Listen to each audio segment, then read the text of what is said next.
Hello, everybody, and welcome to a brand new episode of Need to Nerd. I'm your host, Spencer, and I'm joined by my co host, a man whose power is out, but he still made it to the podcast. Screw this podcast curse. We're going to make it happen, West. It's wonderful to have parents that have internet. That's fair. You know, we missed last week, and I want to be really. I'm the type of person, West, that's like really transparent. Like, I believe that transparency is good. I believe that it humanizes people and it makes you understand that people are people. And so last week we get into our most trouble when we stop seeing people as flawed. Yeah. So my son got sick, which I think we recorded through me being sick a couple days the week before, and then my grandmother had a stroke, and I just was not in kind of a mood to podcast. And then actually today, while we're recording, my wife got some results back, and we just had our 4th miscarriage in our marriage. Ooh, try not to cry. But I wanted to take just a moment. First of all, this podcast is not going to be our most positive podcast. I already know from kind of our pre-recording. But I just want to take a moment to talk about something that I think the world could be better at, and that's actually just talking about miscarriages. Miscarriages are far more common than people talk about. They're for reasons that people don't talk about, and they can be really damaging for your mental health, for both, the mother and the father. And for me, the reason that I decided to podcast today was a kind of a conversation with my wife just about deciding that we're going to be positive, because we actually haven't gotten pregnant since having our son Maxwell. Even though we've tried a couple of times, this is actually our first time successfully getting pregnant in years. And so even though it was not successful in the form of a child, it was successful in the form of the thing that we were trying to do, which was get pregnant. And it's really sad. It hurts, but I hope that we can normalize that and normalize understanding people going through trying to have children and things like that. So anyway, yeah, I think it's really hard because it's just challenging to understand someone else's grief at the loss of possibility. Yeah, it's right. There was an investment of emotion, an investment of human cells there, but right, mostly it was time, of energy, of calories. So many calories, West. Yeah, I believe it. I'm trying to joke about it, but legitimately, and I asked my wife. However you can. When I asked my wife about this, I was like, "Hey, are you cool if I talk about this?" She's like, "Absolutely. I think people should talk more about the fact that this stuff happens." So while I'm a little bit maybe not myself this week's episode, I just wanted to be upfront as to why. And so if I come across harsher on this season, that I legitimately did not enjoy of Legend of Korra, it might be for that reason, but also, spoiler alert, I didn't love this season. Which I think those of you that have watched the whole show by the time you're watching this, the feeling's mutual. It is fun. Watching. You know what? This season was fun. That is actually a thing that I give this season credit for. Right? Yeah. Fun things still happen. I still enjoyed the characters doing their things. Yeah. The takeaway is weaker. The characterization is less meaningful. So before we get too far into the meat of the episode, I just want to mention our Patreon really quick. You go to patreon.com/HeezyGameMedia. You get access to our pre-show where we do our mic checks and just kind of chat before the show. You'll get access to bonus episodes, things like that. Just check it out. Also, before you ever spend $1 there, we just want to encourage people to kind of check out the other things that we like to support on this show. Obviously the Black Lives Matters movement and just different things. Last week, I can't even remember because it's been 2 weeks. What did we mention last time that we wanted people to check out first? get politically involved. Oh, that's right. To register to vote. That's right. I remember now. Right? Just register to vote. No matter who you're voting for, no matter what, just make your voice heard. Things like that. But if you want to support us directly, patreon.com/EasyGameMedia is a great place to do that. Before we get into the show, before we get into West sells it, because West, I do want you to sell this season, despite our early spoilers on how we felt about it. I'm gonna give you a nerd fact of the week, West, because that's a thing that we're bringing back. We did it on the original show, and I'm gonna give you a weird one, West. What do you think What do you think is the most surprising top 3 predator of moose is in the world? Surprising top 3 predator of moose?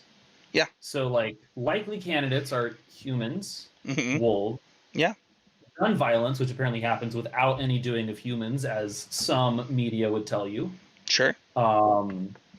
After that, it'd be like wolverines, squirrels, eagles. So number 1 is wolves. You got that right. Number 2 is orcas. Sick. So the way that this works for the nerd fact of the month is there in places like Alaska, there is algae that moose will dive down during certain seasons to go and eat. So they can dive pretty far to go down and get this algae. And then what happens is the orcas actually wait by the algae and actually just gang up and eat the moose. And so you might be like, number 2, that seems so high. How is that happening so often? That's just the number 2 predator of moose. How it happens. Yeah, it's a moose versus a giant meat-eating animal. There are -12 things that can actually successfully hunt mooses. They're the deadliest mammal in North America. Oh, killer whales? Yeah, I mean, they just... No, moose, sure.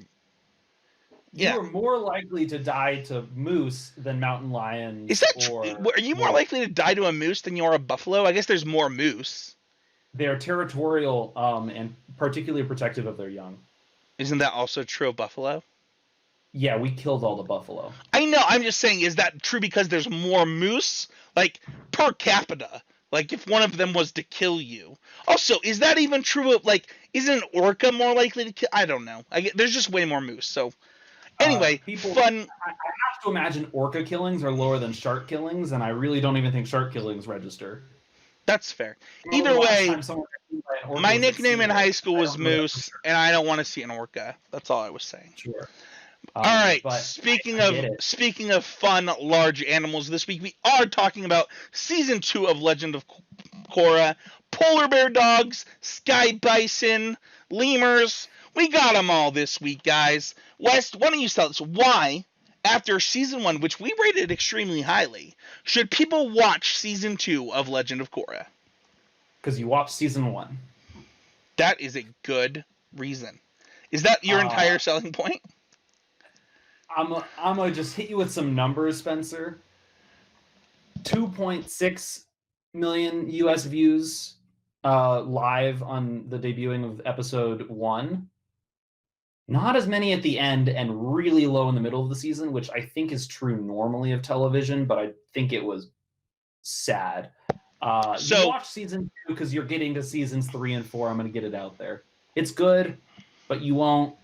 It will have... By the time you watch it, it'll be the worst season of Avatar you've ever watched. Oh, wow. That is not a sell, man. So here's the thing. Here's the thing.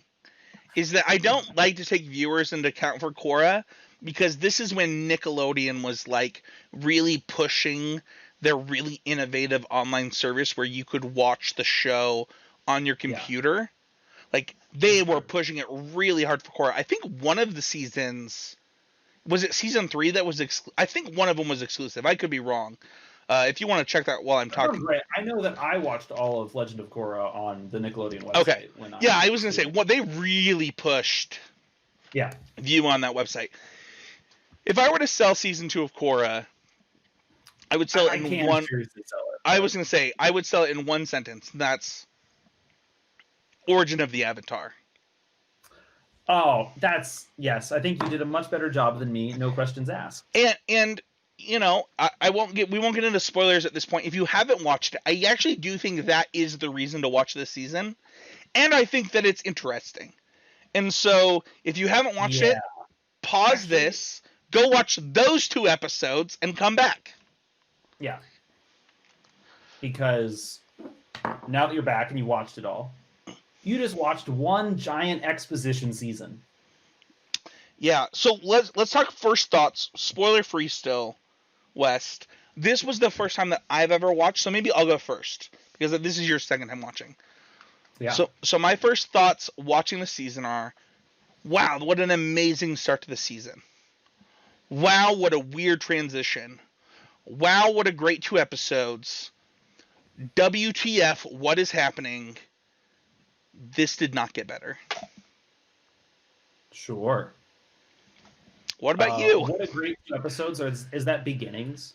Yeah, I think that the 2 episode, I can't remember his name. I don't have the I can pull that up kind of while we're doing this, but I did not have, I don't know, like it was such a sharp departure when she goes in and like learns.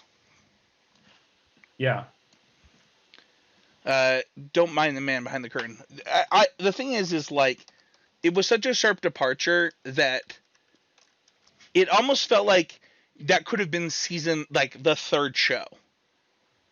Like I see. We're trying to stay spoiler free during the first impressions. So give your first impressions, and then let's backtrack, and we'll go to me.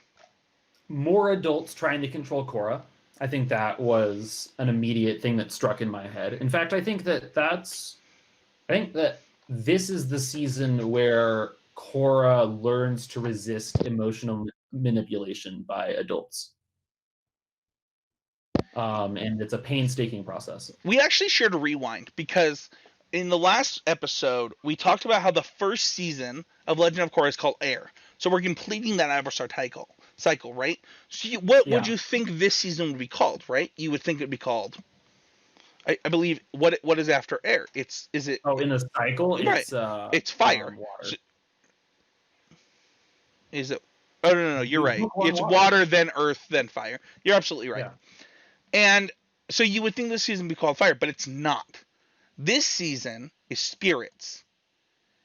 And the season is about it's about spirits. And it's so interesting that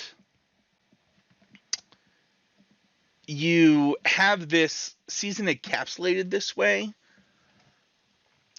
Should we just rip off the Band-Aid? Should we just go spoiler now? It's hard. It's an old show, right? I feel like we did our if you haven't watched this, go watch this already. So all right, if you're still with us, you've watched it, or you're glutton for punishment. This season, I think I'm just gonna get to like full on before we even get to the end of this episode. And one of our segments is what we would change, and I don't even know that I would change this because I don't know how to do it, Wes. But I want your thoughts on this. Yeah, this season was a huge story arc that could have taken up multiple seasons of any anime, any TV show, just pushed together, and it drove me crazy. Yeah, I think that drove me insane. Right, it gets it done in 14 episodes, and I don't know if you remember where Naruto was at 14 episodes, but they had gone nowhere and done nothing. It's really frustrating, the 2-episode arc. It might have been 3-episode arc where, you have. I'm trying to find the name of the first. Is it the first Avatar? Is it? Oh, the one where we really get the whole story. Yeah, but it's beginnings part 1 and part 2. Yeah. But the thing that's so frustrating for me is just you have this mid-season arc that you remove yourself completely from the story. So it takes you out of the story. By the way, fun fact, if you're watching on YouTube, you can see behind me my I have the the Aragon books behind me, right? As a child, I really loved the Roarin' parts of the last 3 books. And I would just I would listen and read those parts again and again. I would skip around in the books while reading them the second, third, and fourth time and just skip to those parts. As an adult, I hate leaving Aragon's perspective. Because I always hated leaving Aragon's perspective. Because Roarin's perspective doesn't really matter in the books. And the reason that you had Roarin's perspective, huge spoiler, by the way, if you haven't read the books, is because originally Roarin was actually supposed to end up being king in the original outline that Christopher Paolini made. So the reason that you're following Roarin through all of this is because he's supposed to end up being the king and does not. You get the exact same problem here, where you are watching The Legend of Korra, you then leave Korra for multiple episodes, talk to this whole new guy, and it's like, and then you leave again and you're like, what in the world did I just watch? And it bugged me, man. Sure.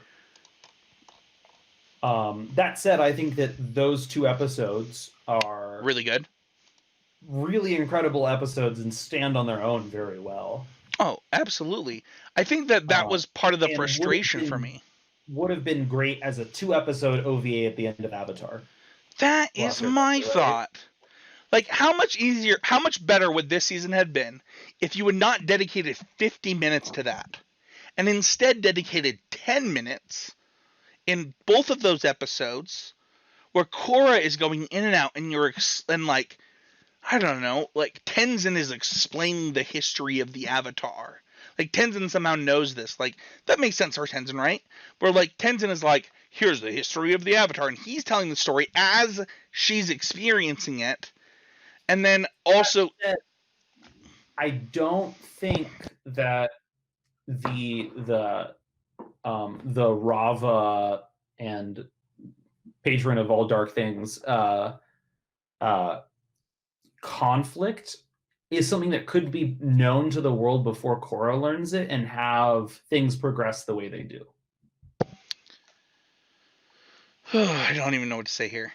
So first of all, I hated that part of the series. Like, I loved learning the origin of the Avatar. It's too big of a struggle. It's just, you know what? It's so funny. Earlier today, I was like, how are you going to talk about this episode? Or how are you going to talk on this episode? Because as a Star Wars fan, I just accept Star Wars canon. Just like, okay, that's what the story is, and I'm just going to accept that. And I have to. We have to talk. Yeah, and I have to do that on this episode. And I want to say that, like,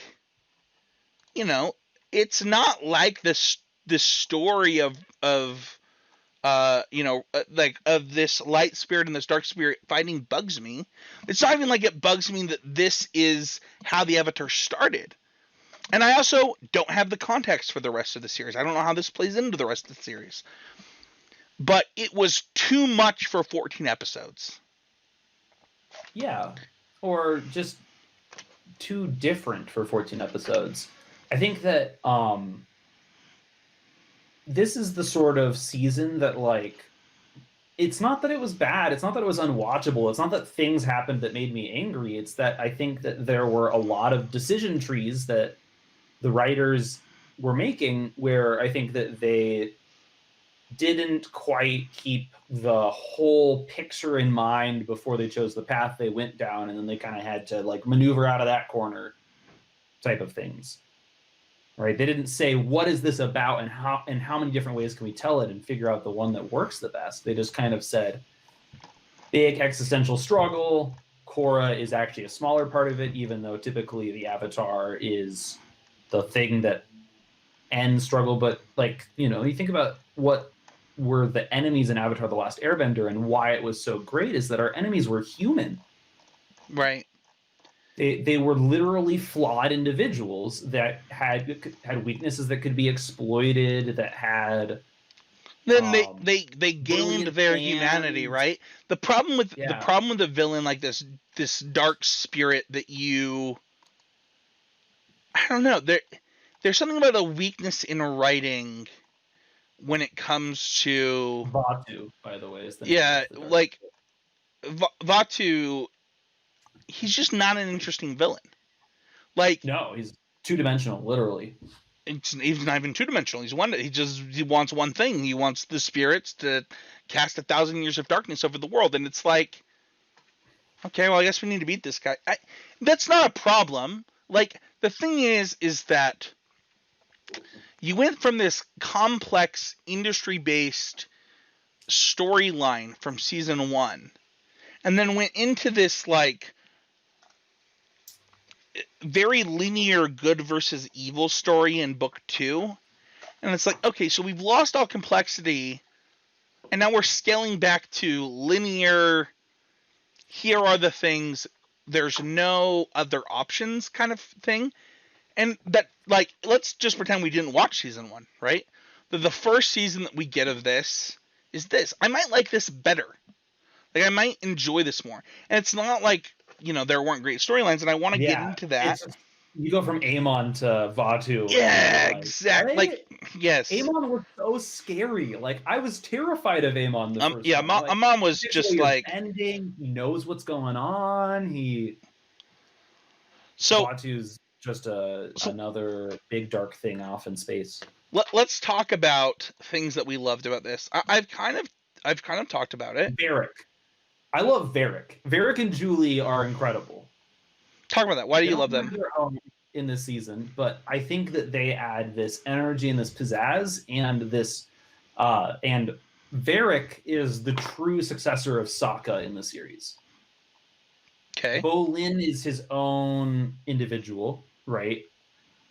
If we're in this comparison, right? Like, I think that Varric walks into the room and says, "But wait, I can change it." And he does it in an annoying fashion, and I think that that's part. Having a character that we like, that is likable, that has clear flaws that they can learn from, is a great place to start a character, right? And it's his first season as a character. He's not had as much growth yet. Think of him him and Julie are a bit like your opinions of season 1 Janet. Sure. Right? Wow, we're only meta on this podcast. Yes, totally. But I think that like Varric and Julie bring this like extra element. They do reinvigorate the conversation of technology. Unfortunately, that conversation is just totally subsumed by spirit in this season. That's true. I really like them. I think that, and they're a great plot vehicle. Yeah, I think for me, the same way Asami is in season 1. I think that for me, it's Juan's story is easily my favorite in this. Like, here's the other thing is that Juan. So I would say that there are 4 characters that go through growth in this season. I would say Juan, because you get an entire 2 episodes dedicated to his growth. It's too fast. If I were to criticize his growth, it's that he deserved more than 2 episodes of that growth. Yeah. I would say that number 2, or actually 2, 3, and 4 are Aang's kids. All 3 of them go through growth. And I don't even know that another person in this, even those kids, I don't know that I actually believe they went through growth. They made decisions. No. They made decisions, but did they grow as people? Well, we're not behind their heads, so we don't get to explore that very thoroughly, unfortunately. And their growth would only be noticeable at the end.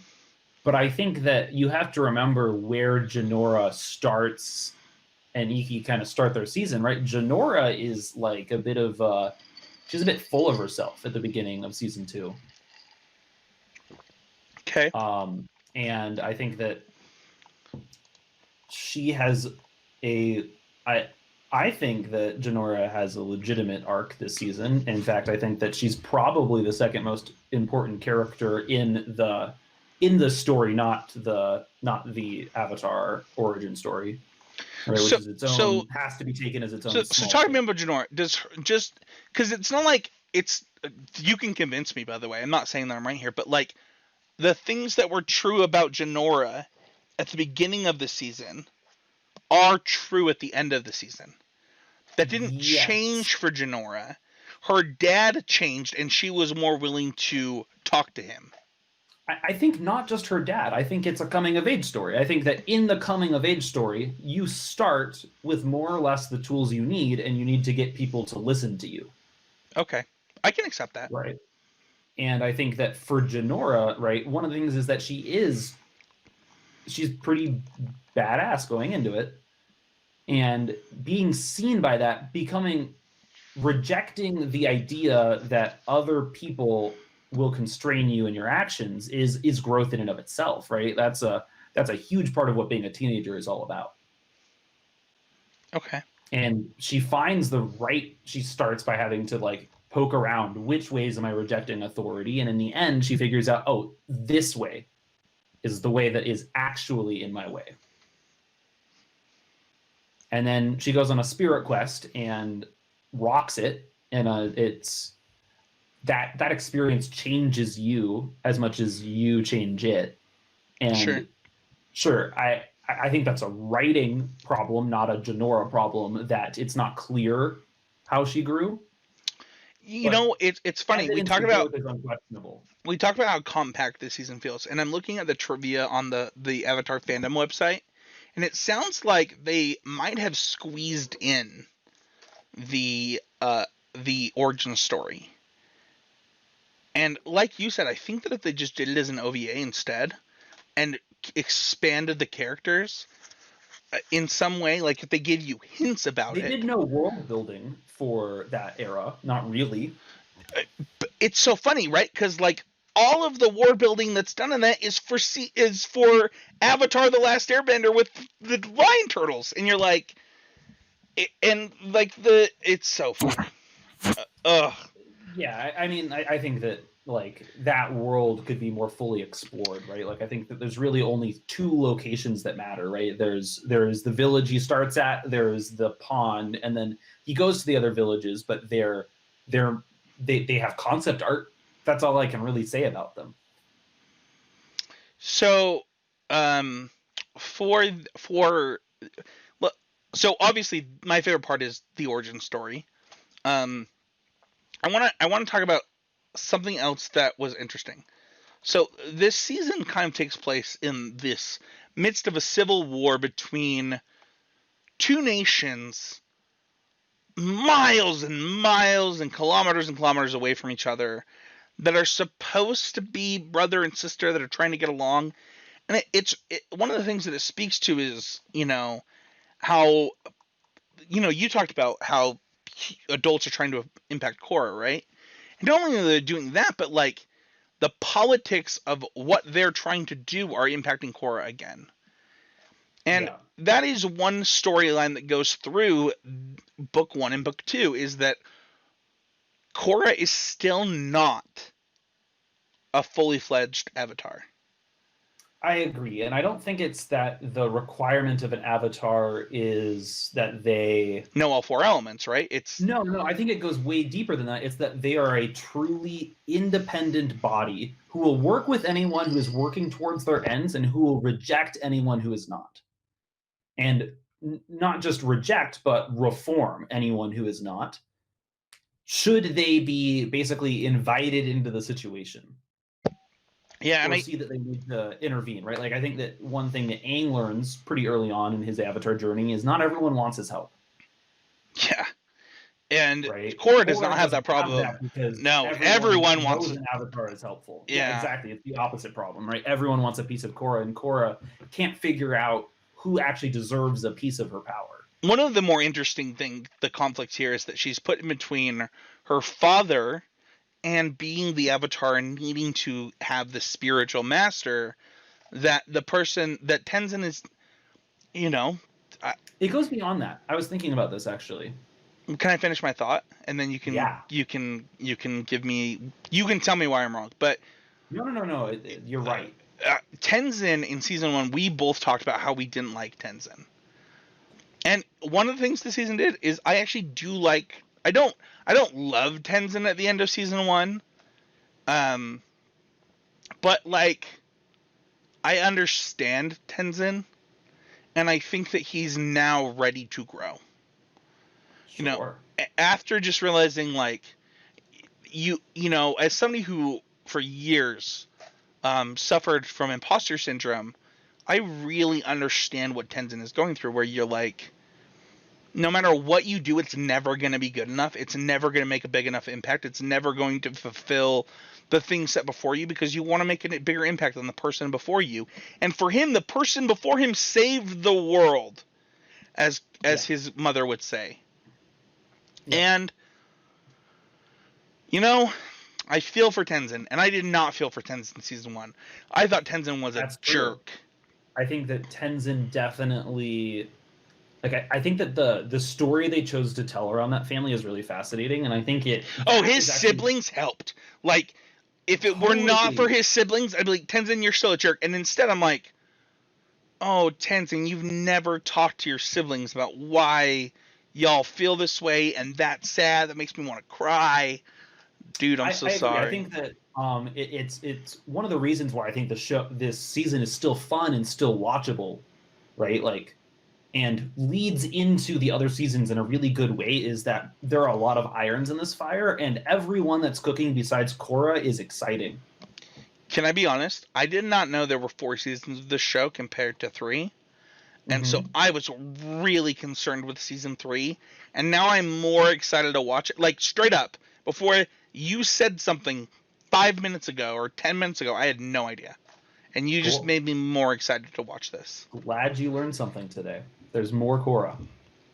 Okay. But the point I want to go back to is breaking apart the dynamic of Korra, her father, and Unalaq.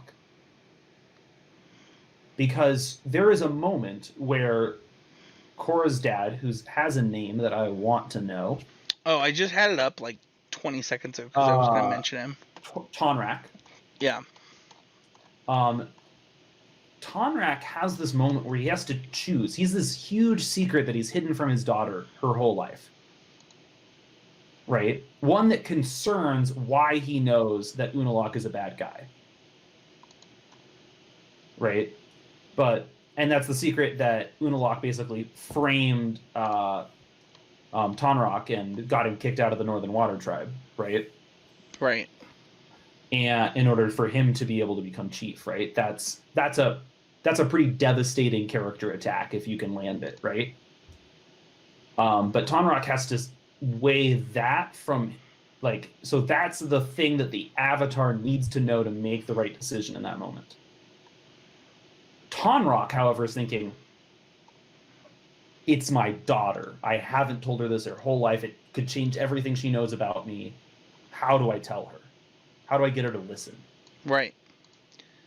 And in front of Tonrak, or in front of Unalaq, that's even harder, right? I think Tonrak has a really challenging season, and I wish we got more of where he's at, because I wish we got more of everything. 1, 14 episodes wasn't enough. And 2, it was taken up by 2 episodes that weren't this story.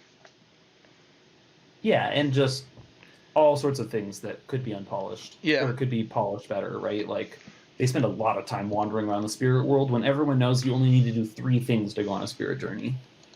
Everyone. Hey, there's a law of 3s in writing, and if you're not using it, you're losing it. So I think we've covered a lot here, and I want to go into the things that we would change, because I actually just have one that's very clear.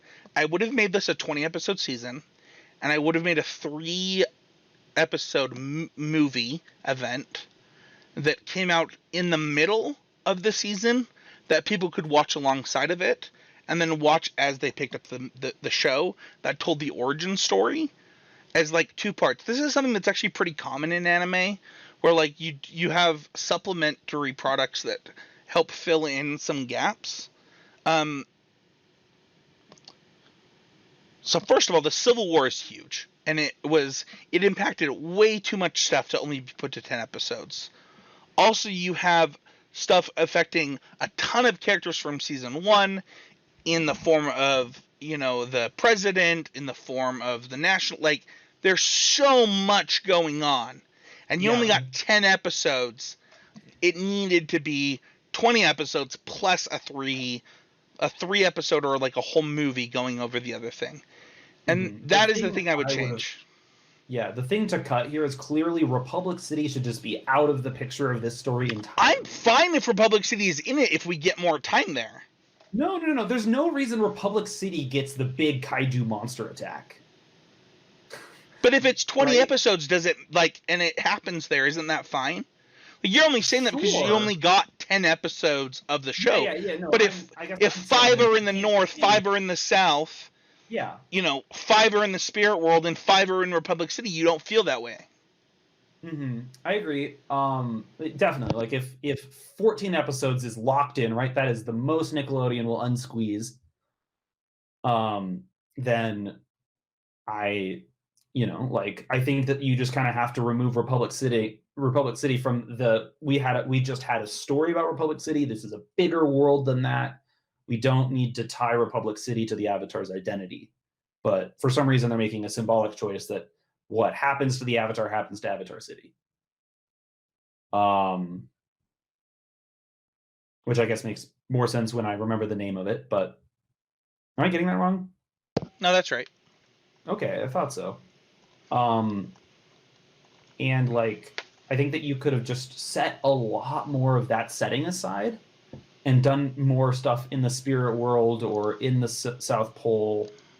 And I think that you can cut out weird travel length shenanigans. You can cut out, right? You can just like, if you have to write a 14 episode season, you gotta tighten your story. You have to make it about only one or two things. You have to make it about only a few people.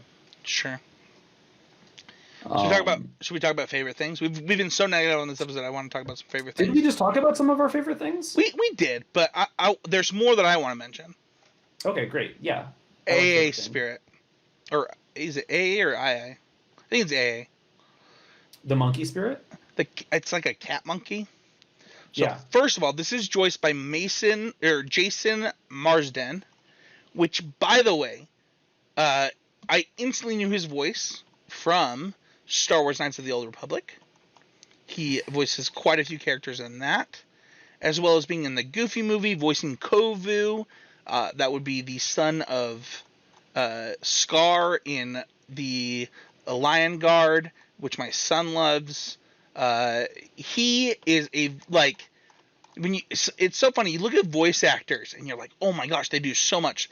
This dude has been in voice acting and been in TV since 1963.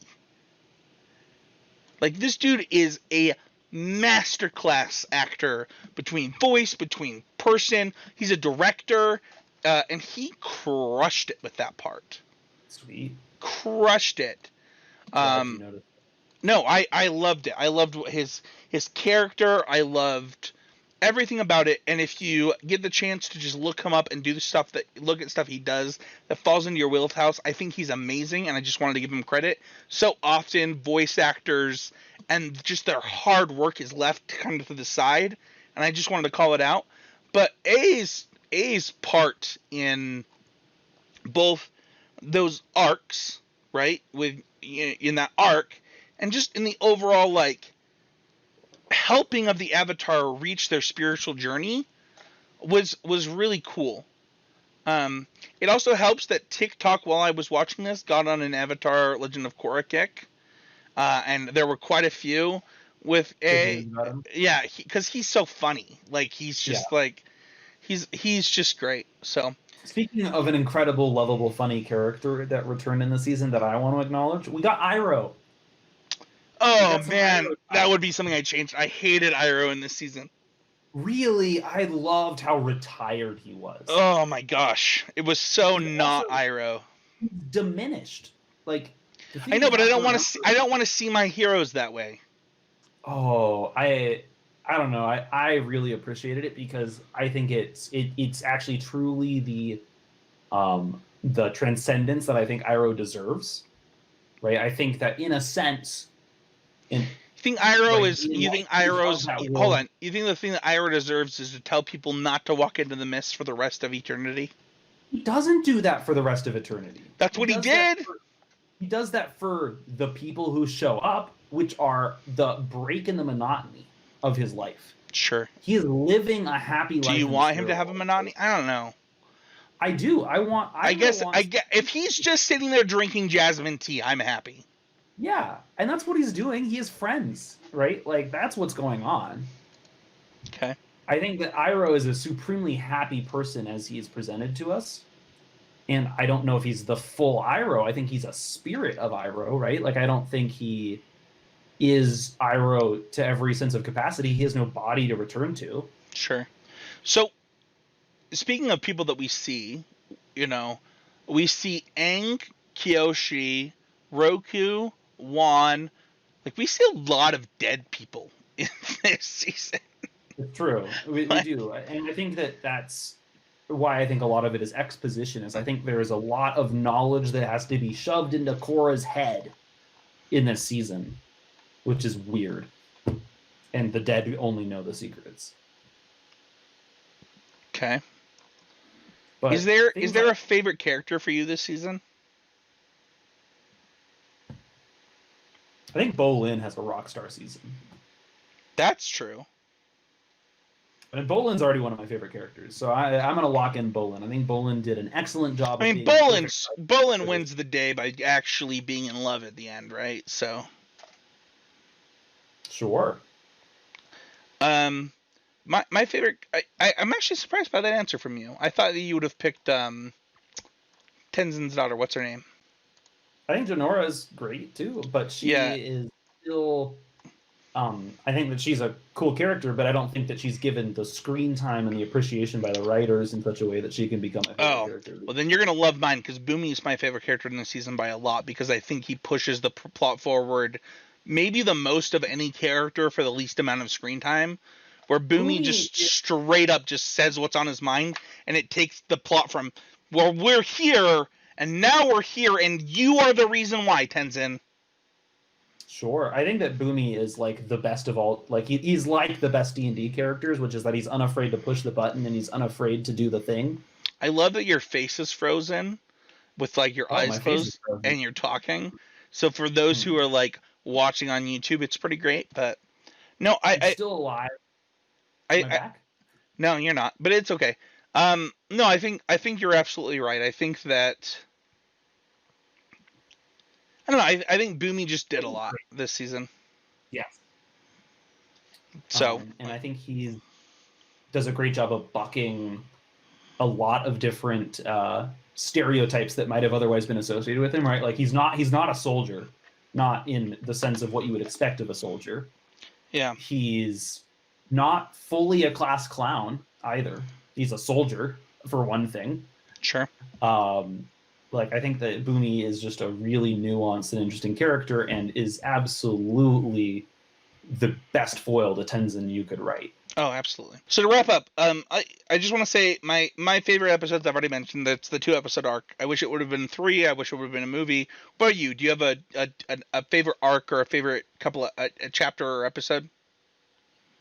I think that the moment where Korra knew that Unalaq was a bad dude really was a good one. Sure. Like I think that it was a good turning point for her. She carries so much weight after that choice, after that realization.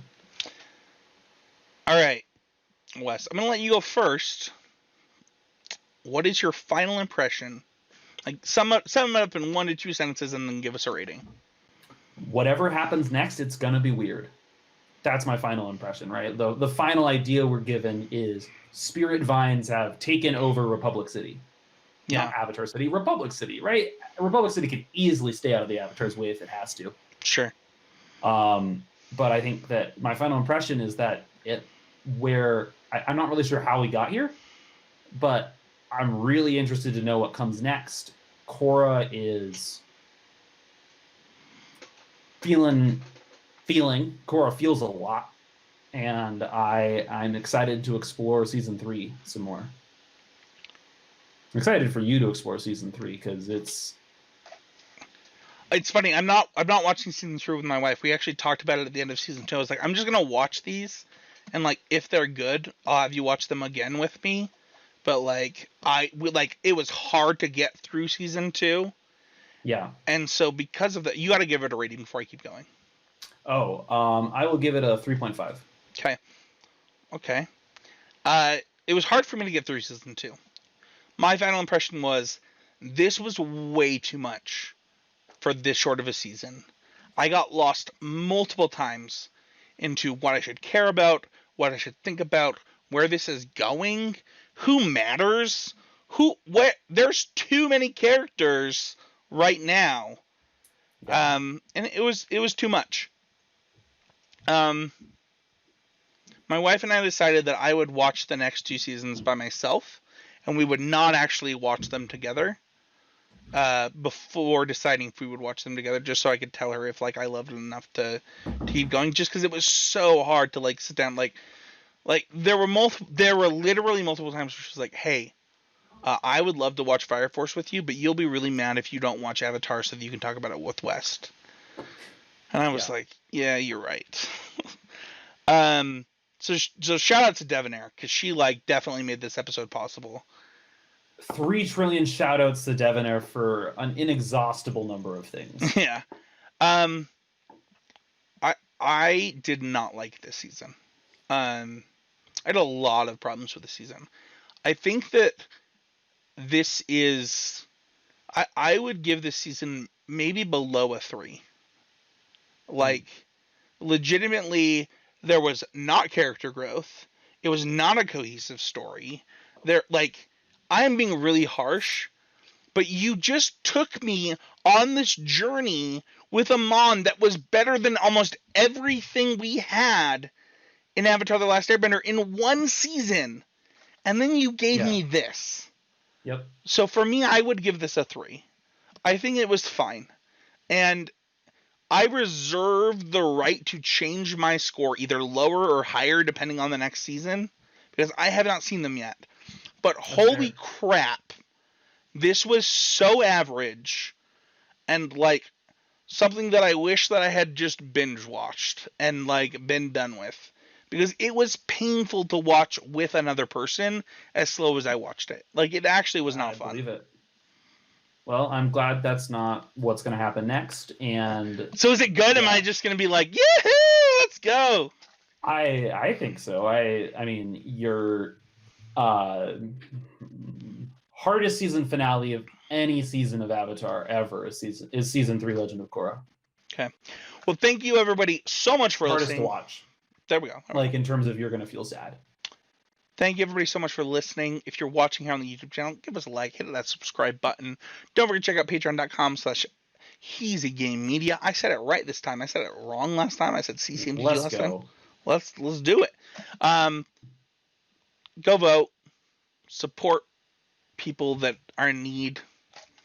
Thank you everybody so much.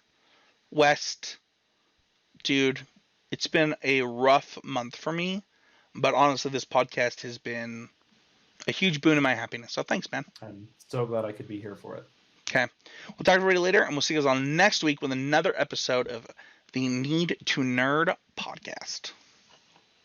Bye, everyone.